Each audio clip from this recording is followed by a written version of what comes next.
اللهم صل وسلم وبارك على سيدنا محمد وعلى آله وصحبه أجمعين. عسلامتكم، مرحبا بكم الناس الكل في فيديو جديد ووصفة جديدة. اليوم إن شاء الله نحضر معاكم عصيدة البوفري، ريسيت سهلة وناجحة ومضمونة 100%. تابعوا معي فيديو الآخر وإن شاء الله يعجبكم.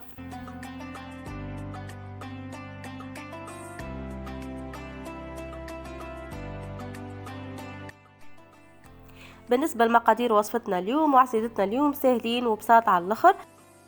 خديت الحكة هذية فيها 500 جرام عجينة البوفريوة الحاضرة، هذية شريتها حاضرة بالطبيعة، النوعية متاعها بالنقيد حسين. كيما شفتوا فرغت المحتوى نتاع الحكة الكل، نزيدوا شوية ماء باش كان فما هكا فاضل في الحكة الكل يهبط.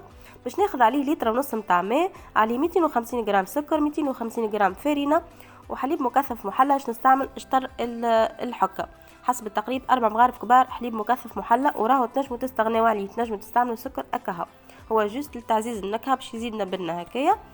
كما شفتوا غاديكا فرغت المحتوى نتاع الحكه اللي عندي نتاع عجينه البوفريوه، صبيت فوق منها لتر نتاع ماء ونحركوها بالكدا بالكدا هكايا، ومن بعد نعملها بالميكسور بلونجون باش نتاكد اللي المكونات كلها دخلت في بعضها وتمزجت. من بعد بالطبيعه باش نزيدها الفرينه. بالنسبه للي ما يحبش يستعمل عجينه البوفريوه الحاضره هذيا، بالطبيعه تاخذوا البوفريوه نتاعكم تحرجوها فوق النار شويه حتى لين لونها يحمر بالكدا، ومن بعد ترحيوها للي تقر الزيت نتاعها، وتعملوا نفس المقادير. بالطبيعه انتم تمشيوا على حسب المقادير اللي عملتهم لكم. ديما كميه الماء تعملوها في 3 كميه البوفريوه، مثلا باش تستعملوا 200 جرام بوفريوه تاخذ عليهم 600 مليلتر نتاع ماء، هذه هي المقادير. والفرينه ديما تستعملوا اشطر الكميه نتاع البوفريوه. انا نخليكم مقادير كالعاده مكتوبين في صندوق الوصف، وان شاء الله تكون الطريقه مفهومه. المهم راهي المقادير مضبوطه بالكدا، وتجيكم بقدره ربي حاجه مزيانه على الاخر، تشوفوا القوام تاعها كيفاش يكون من بعد. كيما شفتوا لهنا حطيت الفرينه زاده كيف كيف نخلطها بالكدا بالكدا مع المكونات. واحسن حاجه باش تدخل في المكونات بالكدا بالكدا نزيدوها شويه من الماء هذاك ونعملوها بالميكسور بلونجون. اذا كان ما عندكمش ميكسور بلونجون كيما قلت لكم راهو تنجموا تستعملوا بلندر وتخدموها مليح مليح باش الفرينه تدخل في المكونات بالكدا. الماء هذاك كيما شفتوا خليت شويه باش من بعد كيف نفرغ الصحفه نتاعي الفاضل هذاك نصب عليه الماء ونهبط كل شيء. نحاولوا هكا نستغلوا كل ما يمكن من البوفريوه اللي عندنا. كيما شفتوا لهنا اتخلط المزيج عندي بالكدا بالكدا. نتعداو للمرحله اللي من بعد ونصفيو الخليط نتاعنا، ناخذ صفايه هكايا ونصفيوه. هو ما يستحقش راهو بالكل خاطر الميكسر بلونجون ما يخلي حتى شيء، اما احنا للتاكد نكملوا نصفيوه. كيما شفتوا الكميه الاخرى نتاع الماء صبيتها في الصحفه نتاعي كيما هكا.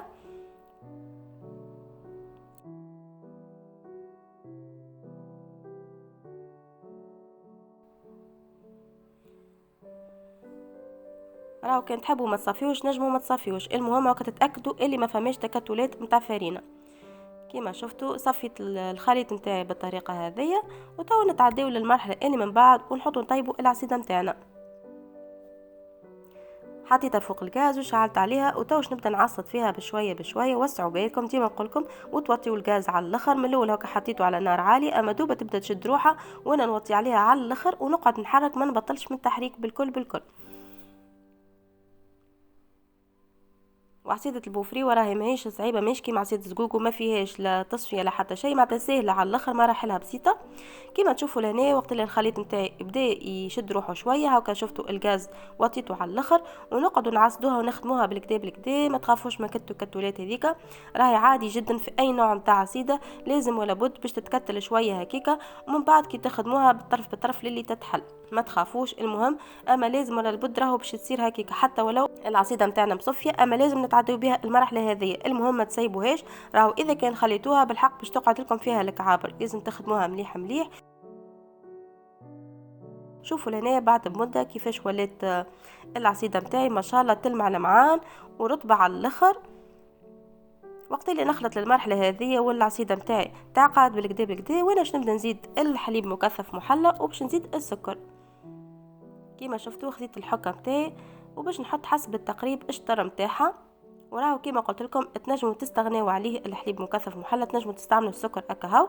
اذا كان باش تستغنيوا عليها تنجموا تزيدوا في كميه السكر. كيما قلت لكم انا استعملت 250 غرام سكر معاهم 4 مغارف كبار حليب مكثف محلى. وبالطبيعه تقعدوا نتوما تحركوا وتذوقوا للي تتحصلوا على الحلاوه اللي تحبوا عليها. كان تحبوا انقص حلاوه راهو تنجموا تستعملوا حتى اقل.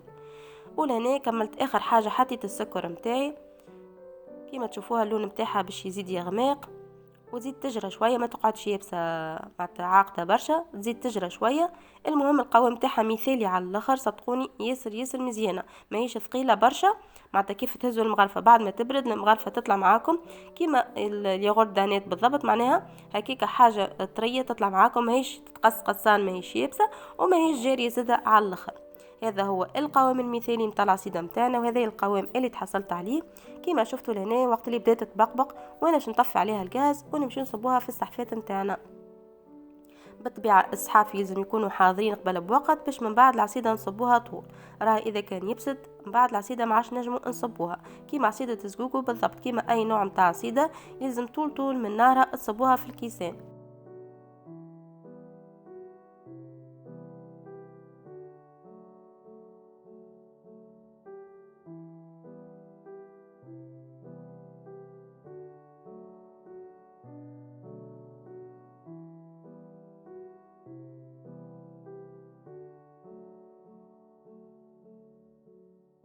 وبعد ما نكمل نعبيها باش نتعداو للمرحله اللي من بعد ونحضروا الكريمه متاعنا. بالنسبه لعصيده البوفري واليوم عملت معاها كريمه عاديه، كريمه فاني الحاضره، مانيش باش نعمل معاها كريمه عربي. هاكا سهلت على روحي وسهلت عليكم. لاني خديت لتر متاع حليب باش نحط معاها 8 مغارف متاع سكر، وحطيت عليها 2 ساشيات كريمه فاني. بالطبيعه كل شيء نحطوه في البارد من الاول، ما شعلتش الغاز، نحط المكونات في البارد ومن بعد نشعل الغاز ونطيب الكريمه متاعي. انا كملت حطيت الباكو الثاني ونحركها باش ما تتكتلش اللوطه.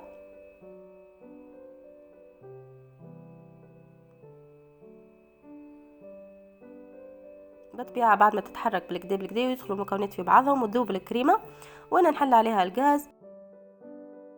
ولهنا بعد ما طابت وعقدت وشدت روحها حطيت لها حكايه مغرفه متاع عطرشيه. بالطبيعه تنجموا تحطوا ماء زهر ولا ماء عطرشيه، والا تخليوها كيما هي بجو فاني كيما تحبوا انتوما. وكيف كيف طول نمشي ونحطوها فوق الصحفات نتاعنا وفوق العصيده وهي سخونه، باش من بعد اذا كان برد زاده كيف كيف راهم بعد ما عادش نجموا نحطوها. اخذت الصحفات نتاعي الكل وصبيت فوق منهم الكريمه بالطريقه هذه. وما شاء الله شوفوا الكميه اللي تعطيه لنا كميه باهيه على الاخر نتاع العصيده، 500 غرام طيح لنا كميه باهيه نتاع صحفات. هنا تعديت المرحله الاخرانيه وباش نزين العصيده نتاعي. وبالطبيعه المرحله هذه حسب الموجود عندكم والمتوفر تزينوا العصيده نتاعكم. لاني خذيت من كل حاجه شويه شويه باش نزين. هنا عندي اللوز المرحي وعندي البيستاش باش نحط في الصحفات نتاعي من الاول اللوز والبيستاش، ومن بعد نزين بالفاكهه الاخرى. وكا حاولوا تفنوا باش تطلع لكم حاجه مزيانه ويطلع لكم منظر حلو في التقديم.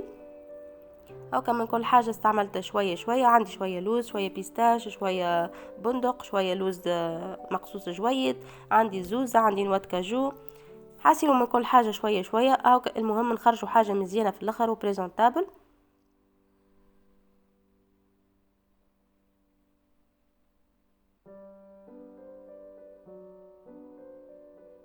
ان شاء الله الطريقه تكون مفهومه بالكدا نتاع العصيده.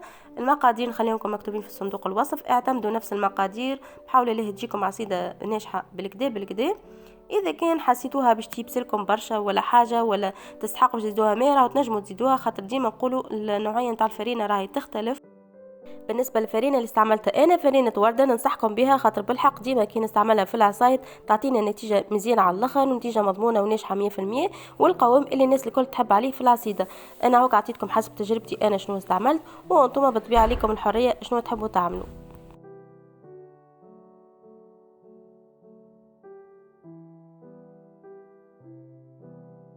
وهذه هي العصيده نتاعي وهذا الشكل النهائي نتاعها بعد ما كملت. هكا حاولت نتفنن شويه ونعطيها منظر مزيان. ان شاء الله يا ربي عجبكم الفيديو نتاع اليوم، ان شاء الله كان خفيف ظريف عليكم، وان شاء الله تتبعوا الرسالة على طريقتي وتعجبكم وتخليوا لي كومنتات مزيانه كيفكم وتبعثوا لي مساجات حلوه زاده كيفكم. فرح على الاخر كي تبعثوا لي تصاور وتطبيقات وحاجات عملتوها ونجحتوا فيها وتبداو فرحانين، خاصه هذيك اكثر حاجه تفرحني. زيدا كيف ان شاء الله يا ربي تجربوا العصيده وتبعثوا لي تصوركم على الانستغرام ولا على الفيسبوك، عندي باج فيسبوك ولا جروب نتاع الفيسبوك، وعندي زيدا كيف في الانستغرام تنجموا تبعثوا لي فين تحبوا انتم، نخليكم الروابط محطوطين في صندوق الوصف للي يحب يتواصل معايا.